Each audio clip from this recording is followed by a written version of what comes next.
इस digital physics lab में खुश आमदीद। आज हम एक ऐसा सफर शुरू करने वाले हैं जो मादे की सबसे छोटी अनदेखी इकाइयों से शुरू होगा और उनके हैरान कुन हकीकी दुनिया के इत्तलाकात तक जाएगा। ये एक ऐसा मालूमाती जायजा है जो हमारे इर्द गिर्द मौजूद हर चीज की बुनियादी साख्त को बिल्कुल खोलकर रख देगा। कभी सोचा है? जरा तसव्वुर करें कि हर ठोस चीज, यहां तक कि हमारा अपना जिस्म भी दरअसल छोटे छोटे होलोग्राफिक ज़र्रात से मिलकर बना है। आखिर वो कौन सी गैर मरी साख्तें और कुव्वतें हैं जिन्होंने इस पूरी मादी दुनिया को आपस में इस कदर मजबूती से जोड़ रखा है? चलिए आज इस राज से पर्दा उठाते हैं। आज के इस सफ़र का रास्ता बिल्कुल साफ है। हम मादे की बुनियादी इकाइयों से शुरुआत करेंगे, एटम की अंदरूनी साख्त को समझेंगे, एटमी मॉडल्स के इर्तिका पर बात करेंगे, इलेक्ट्रॉन्स की तवानाई को देखेंगे और आखिर में न्यूक्लियर फिजिक्स के हकीकी दुनिया में इस्तेमाल का जायजा लेंगे।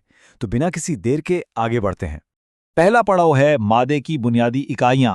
अपने जहन में उन 3D एटमी साख्तों का तस्वुर लाएं जो मिलकर इस पूरी कायनात का हर मादा बनाती हैं। ये बिल्कुल कायनात के छोटे छोटे बिल्डिंग ब्लॉक्स की तरह हैं। एटम और मॉलिक्यूल के बीच का फर्क समझना इंतहाई जरूरी है।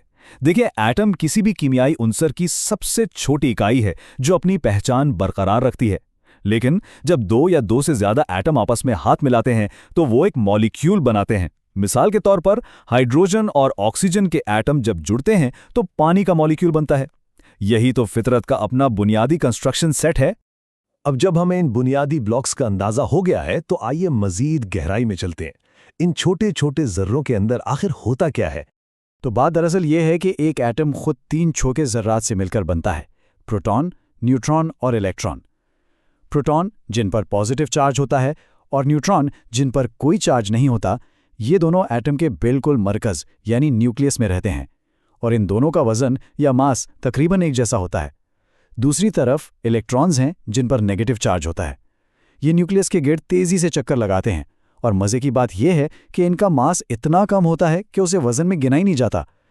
जब किसी एटम में प्रोटॉन्स और इलेक्ट्रॉन्स की तादाद बराबर हो तो एटम बिल्कुल न्यूट्रल हो जाता है, यानी भारी न्यूक्लियस मास का तयन करता है और बाहर घूमते इलेक्ट्रॉन्स चार्ज का फैसला करते हैं। लेकिन यह फितरत का एक दिलचस्प ट्विस्ट भी मौजूद है। हाइड्रोजन को ही ले लें, जो कायनात का सबसे आम अंसर है, मगर उसकी साख्त सबसे अनोखी है। इसमें सिर्फ एक प्रोटॉन और एक इलेक्ट्रॉन होता है।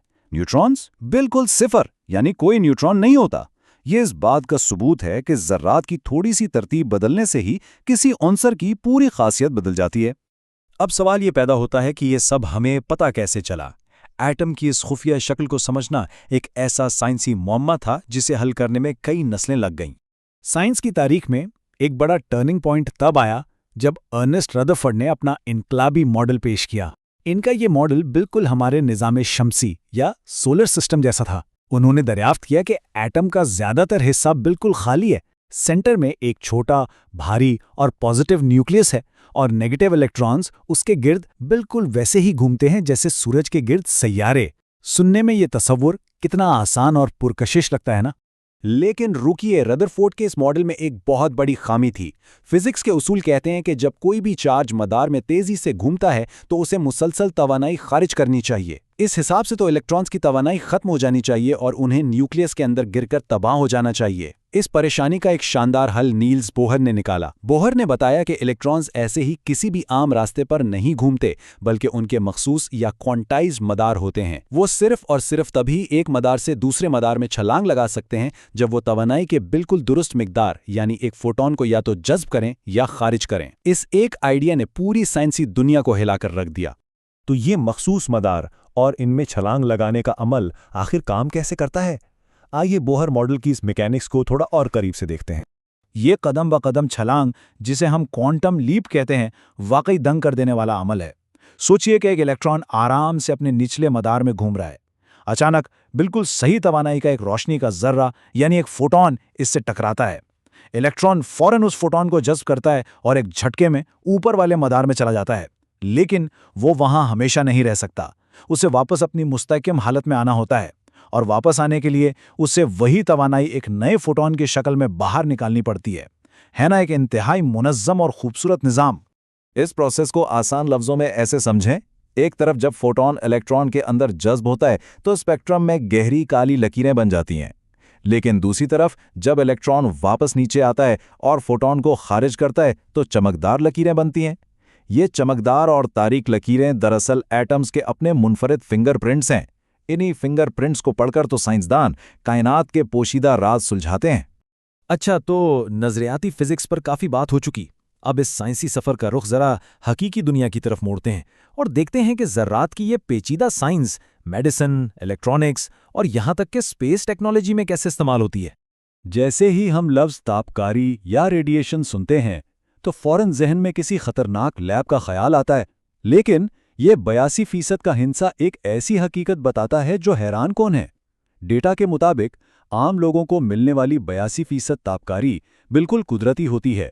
ये ज़मीन से निकलने वाली रेडोन गैस या कायनाती शुआओं से आती है, यानी तापकारी हमारी आम जिंदगी और फितरत का ही एक हिस्सा है। और इससे भी बढ़कर एक और दिलचस्प बात सुनिए, खुद हमारा अपना जिस्म, जी हाँ, इंसानी जिस्म भी तापकारी का एक जरिया है। हमारे अंदर कुदरती तौर पर पोटेशियम 40 यानी K40 के आइसोटोप्स मौजूद होते हैं, जिसका मतलब है कि हमारा जिस्म मुसलसल तापकारी की एक इंतहाई मामूली और बेज़रर मिकदार खारिज कर रहा है। तो न्यूक्लियर फिजिक्स हमसे कुछ अलग नहीं बल्कि खुद हमारे अंदर मौजूद है। तो फिर इन एटम्स और उनके मुख्तलिफ वजन वाले हिस्सों यानी आइसोटोप्स को नापा कैसे जाता है? यहाँ काम आती है मास स्पेक्ट्रोस्कोपी। इस शानदार मशीन में इलेक्ट्रॉन्स की एक बीम के जरिए ज़र्रात पर चार्ज लाया जाता है और फिर उन्हें एक ताकतवर मगनातीसी मैदान यानी मैग्नेटिक फील्ड से गुजारा जाता है। चूँकि हर आइसोटोप का वजन अलग होता है, इसलिए ये मगनातीसी मैदान उन्हें उनके वजन के हिसाब से अलग अलग रास्तों पर मोड़ देता है। ये एटॉमिक मास के उसूल का एक बेहतरीन और अमली इस्तेमाल है जो इलेक्ट्रॉनिक्स से लेकर कीमियाई तज्जिए तक हर जगह मदद करता है। लेकिन मेडिकल फील्ड में इसका इस्तेमाल तो और भी कमाल का है। ज़रा रेडियो एक्टिव मेडिकल इमेजिंग की इस मिसाल को देखें। जिस्म के अंदर हड्डियों की इन चोटों का पता लगाने के लिए जो आम एक्सरे में नज़र नहीं आती, मरीज को TC99 नाम का एक खास तापकार आइसोटोप इंजेक्ट किया जाता है। ये आइसोटोप एक फॉस्फेट मॉलिक्यूल के साथ जुड़ा होता है जो जिस्म में जाकर सीधा वहां जमा हो जाता है जहां हड्डी में चोट हो और वो तेजी से ठीक हो रही हो। इस तापकार चमक की मदद से डॉक्टर्स बिल्कुल दुरुस्त तशखीस कर सकते हैं कि मसला कहाँ है। ये वाकई किसी मौजज़े से कम नहीं। हमारा ये सफ़र मादे की छोटी इकाइयों से शुरू होकर अस्पताल के मेडिकल इमेजिंग रूम तक आकर रुका है। आखिर में एक सोचने वाली बात यह है, अगर हमारी इस पूरी ठोस मादी दुनिया की बुनियाद सिर्फ एक खाली जगह और रोशनी के साथ खेलते छलांगे लगाते इलेक्ट्रॉन्स पर खड़ी है, तो सोचिए इस क्वांटम की अनदेखी दुनिया में दरियाफ्त होने के लिए अभी और क्या कुछ बाकी है। साइंस का ये सफ़र कभी ख़त्म नहीं होता, बल्कि हर दरियाफ्त के साथ ये और भी गहरा और दिलचस्प होता जाता है।